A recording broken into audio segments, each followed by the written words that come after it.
Hi ഇന്നാളെ പേരും വിളിച്ച് ഹായ് അമ്മു ഹായ് മുട്ടത്തിലെ ഇങ്ങനെ വിളിച്ചല്ലേ നമ്മൾ ആദ്യം വന്ന് മെസ്സേജ് ഇത് വരുമ്പോൾ തന്നെ സ്വപ്നംകുട്ടി ഹായ് സ്വപ്നംകുട്ടി എന്താക്കുക സ്വപ്നംകുട്ടി കഴിച്ചോ എന്നാണ് രാജു എഴുതുക.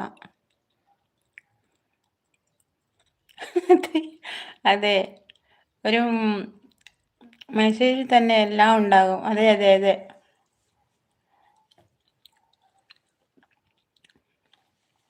പിന്നെ ഒരു മെസ്സേജ് എഴുതണമെങ്കിൽ പിന്നെ 1 മണിക്കൂർ എടുക്കും. പിന്നെ പോയ രാജുവിനെ കാണാനേ ഇല്ല.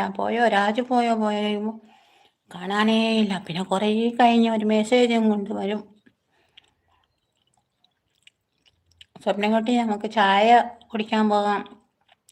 അത് ഒരു പ്രാവശ്യം പറഞ്ഞത് തന്നെ എപ്പോഴും ആവർത്തിച്ചുകൊണ്ടിരിക്കും. എന്താ നമുക്ക് പോയി ഒരു ഗ്ലാസ് ചായ കുടിക്കാം. ഡബിൾ ചൂടോടെ നല്ല മധുരമുള്ള ഒരു ഗ്ലാസ് ചായ ഇട്ട് സ്വപ്നക്കുട്ടി ഇത് തന്നെ എപ്പോഴും പറയും.